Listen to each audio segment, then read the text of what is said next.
Hi everyone, I felt very inspired to do a video on trauma, also known as trapped emotions, because what better time to talk about it when you're right slap bang in the middle of it. So I'm not going to be sharing with you the details of the event that is transpiring right now in my life, it's unnecessary. I want to talk about what trauma is, also known as trapped emotions, and their impact on our health, on our well-being, on addictions, on relationships. It's often the last place where people go to. It's often literally the last place people go to, but it is arguably the most important piece when reversing any kind of illness or imbalance in the body, or if we want to get to the cause of whatever's happening in our lives.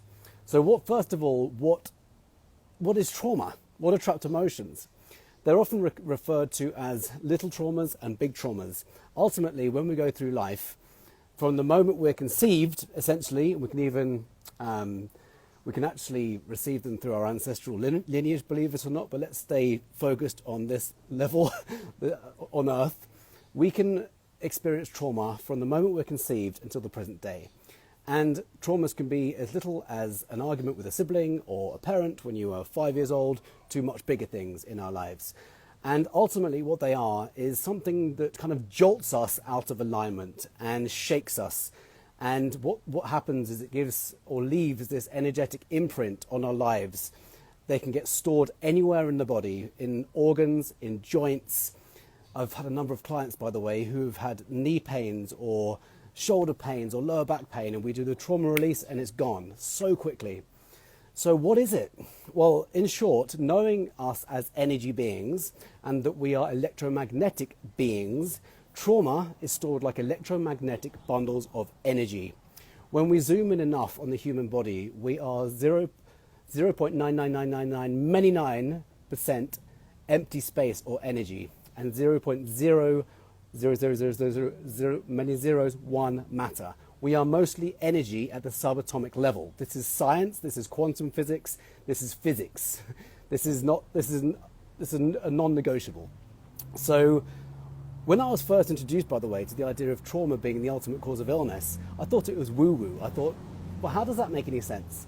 I attended the Truth About Cancer live symposium in 2016. I went down a rabbit hole, or I went to research cancer.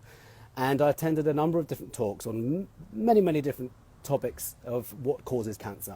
And one of them was emotions. And at that point, I must say I wasn't at the right frame of mind or frequency, shall we say, to really take on board what they were. But we showed these diagrams of different cancers from different, associated with different emotions trapped in different organs. For example, grief in the lungs and anger in the liver, etc. And we're given all these comparisons, which are very indicative often. So at that time, I almost dismissed it, thinking, it's got to be something physical that's going to cause a physical body to go out of balance. There's got to be something we're eating, or some kind of toxin from the environment, or toxin chemical plant, or something like that is causing the cancer. Surely it can't be emotions. But what I would say now, that I would never have said back then, is that I would say in the majority of cases, it is trauma that is the underlying cause of all illness. So what can we do about it? How can we address it? Well, the beauty is we don't need to go and talk about it and do years worth of talk therapy, which can actually be counterproductive. There is a term in neuroscience that says nerve cells that fire together, wire together, or neurons that fire together, wire together. In other words, the more energy that we give to a situation, a memory, the more it becomes solidified in our minds, and the more energy that goes there. So it ends up being counterproductive. What we want to be doing when we're talking about trauma is transmuting that energy out of the body. Quick example, I attended a Dr. Joe Dispenza event a couple of weeks ago. Some of you might have seen my last video. And in the space of maybe 30 minutes, I'd met people who had reversed pretty serious things. And one of them was actually someone who was I think she was 21, and she reversed 9 allergies in the last Joe Dispenza event. And I said to her, she said she'd had these allergies since she was 12 years old, and I said, do you remember something traumatic happening during this time? And she kind of paused and went, yeah, that was a really significant year in my life. And I said, well, in the holistic space, it's often accepted that trauma is the ultimate cause of illness. And she said, wow, that's really interesting. So I said, what I suspect you've done during this retreat is transmute the energy associated with that trauma.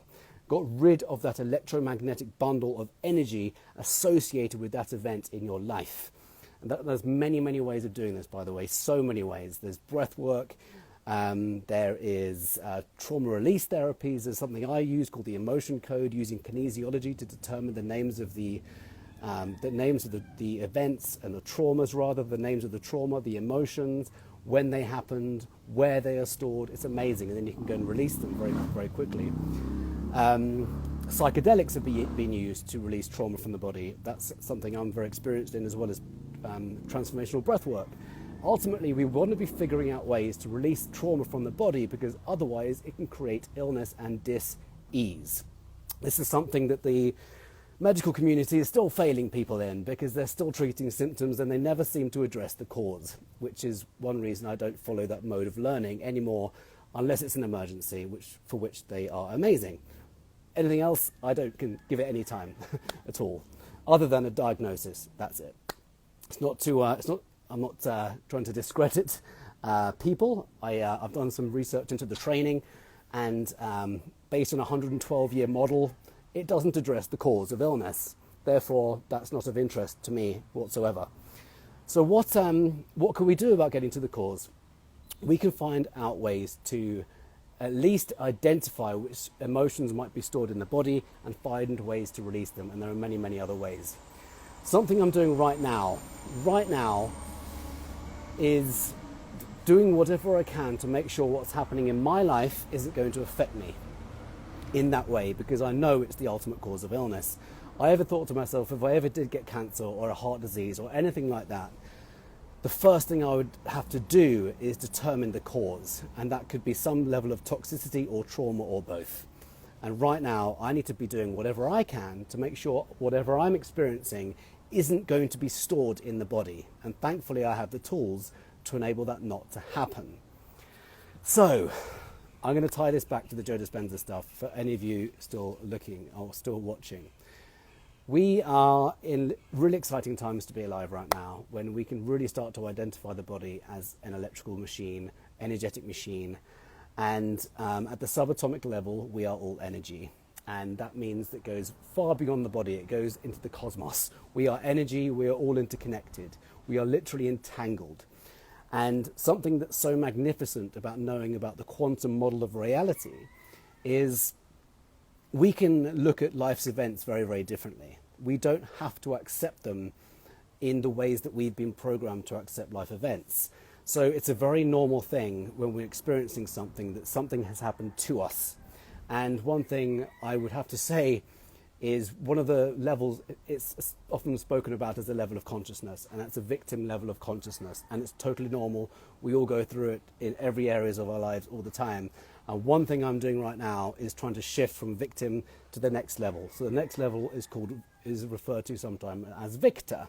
And at victor, we kind of accept responsibility for our lives in every way, shape and form. I've learned about these strategies from attending transformational programs and emotional intelligence programs, the likes of Dr. Tony Robbins and other kind of human potential programs, to kind of help me instill new teachings, to help me deal with memories of the past and our stories and whatever's happened to us from birth to now. And one of the best things I ever learned was to accept full responsibility in my life for everything that's happened to me, for me, and to understand that everything happens for my own personal growth, for my own evolving, for my own growth. And it's quite empowering. It's very empowering, in fact, to understand that things are always happening for us and not to us. When you're right in the middle of the event, that's the hardest thing. And that's what I'm working on right now. The next level, where we're going to go completely out there, is understanding the quantum model of reality. And that is, and this is going to seem crazy to a lot of people, but understanding us as energy beings in physical bodies, we can't just accept credit for the things that we attract into our lives which are beneficial to us. We need to accept credit for the things that we don't actually want, because we've also created them as well. So I had this kind of stark realization on a Jodas back in June, a walking meditation, and it was something around the power that we all have.